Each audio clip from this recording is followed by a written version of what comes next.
आज हम नशे की लत को एक बिल्कुल नए जाविये से समझेंगे। अक्सर इसे एक इखलाकी कमजोरी या हिम्मत की कमी समझा जाता है ना? लेकिन साइंस की नज़र में ये कहानी कुछ और है। ये दरअसल दिमाग के सीखने के अमल से जुड़ी एक हकीकत है। इस तब्दीली को समझना बहुत जरूरी है।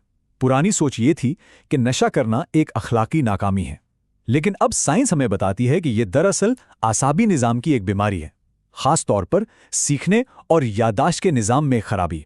और ये कोई मामूली फर्क नहीं है, ये सोच में एक बहुत बड़ी तब्दीली है जो इलाज के पूरे तरीके को बदल देती है। तो ये सीखने की बीमारी आखिर है क्या?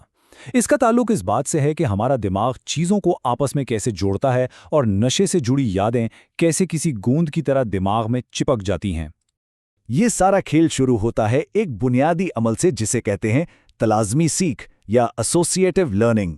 मतलब ये दिमाग का वो तरीका है जिससे वो दो बिल्कुल अलग चीज़ों को आपस में जोड़ देता है, भले ही उनका आपस में कोई ताल्लुक ना हो।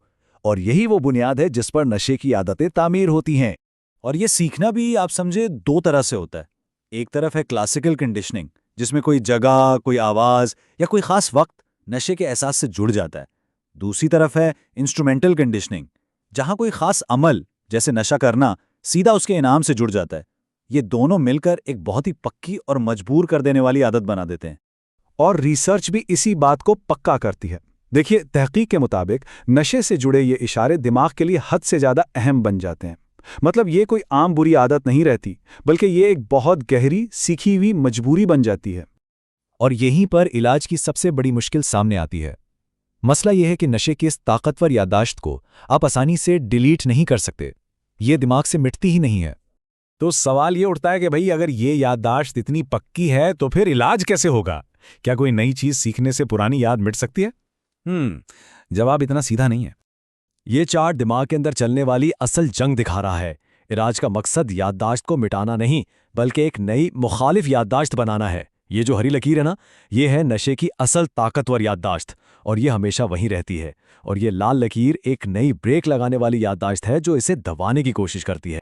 इस पूरे अमल को कहते हैं एक्सटिंक्शन लर्निंग। और ये बात बहुत अहम है कि ये भूलना नहीं है। ये एक एक्टिव प्रोसेस है, एक नई याददाश्त बनाने का अमल जो पुरानी आदत पर ब्रेक का काम करती है।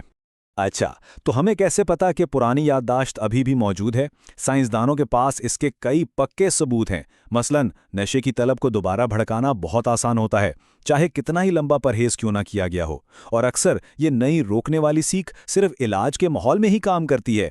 ये सब इस बात का सबूत है कि असल याददाश्त कहीं नहीं गई। तो दिमाग में ये जंग आखिर हो कहाँ रही है? चलें दिमाग के कंट्रोल सेंटर में झांकते हैं, जहां एक तरह का गो और स्टॉप स्विच लगा हुआ है।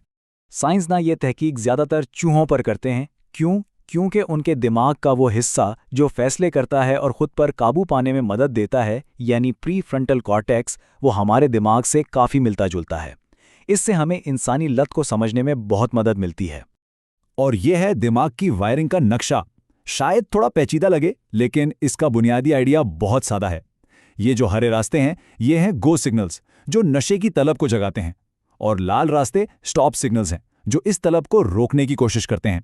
ये सारी जंग दिमाग के दो खास हिस्सों में होती है। इसे और आसान करते हैं। दिमाग का एक हिस्सा है प्री लिम्बिक कॉर्टेक्स यानी PRL। ये समझें गाड़ी का एक्सेलरेटर है, ये गो का सिग्नल देता है। और दूसरा हिस्सा इंफ्रालिम्बिक कॉर्टेक्स यानी IL, वो ब्रेक है जो स्टॉप कहता है। नशे से छुटकारा दरअसल इन दोनों के बीच एक तवाजुन कायम करने का नाम है। तो अगर दिमाग में स्टॉप स्विच है भी, तो फिर लोग दोबारा नशे की तरफ क्यों चले जाते हैं? वजह यह है कि गो सिग्नल बहुत ताकतवर है और स्टॉप सिग्नल अक्सर कमज़ोर पड़ जाता है। मसला यह है कि वो जो पुरानी गो सिग्नल वाली याददाश्त है ना, वो बहुत ज़िद्दी होती है, जबकि नई स्टॉप वाली याददाश्त काफ़ी नाजुक होती है और अक्सर सिर्फ इलाज वाले माहौल में ही काम करती है। तो जैसे ही कोई पुराने माहौल या पुराने दोस्तों में वापस जाता है, वो पुराना गो सिग्नल फिर से हावी हो जाता है। लेकिन यहाँ अच्छी खबर भी है। साइंस अब ऐसे तरीके ढूंढ रही है जिससे दिमाग के स्टॉप सिग्नल को इतना मजबूत किया जा सके कि वो इस जंग में जीत जाए। ये चार्ट इसी नई सोच को दिखा रहा है। ये जो लाल लकीर है, ये रिवायती इलाज है जहां दोबारा लत लगने का खतरा बना रहता है। लेकिन ये नीली लकीर, जिसे फैसिलिटेटेड एक्सटिंक्शन कहते हैं, ये हमारा नया हदफ है। मकसद एक ऐसी मजबूत स्टॉप याददाश्त बनाना है जो पुरानी नशे की याददाश्त पर हमेशा के लिए गालिब आ जाए। तो ये जदीद तरीका क्या है?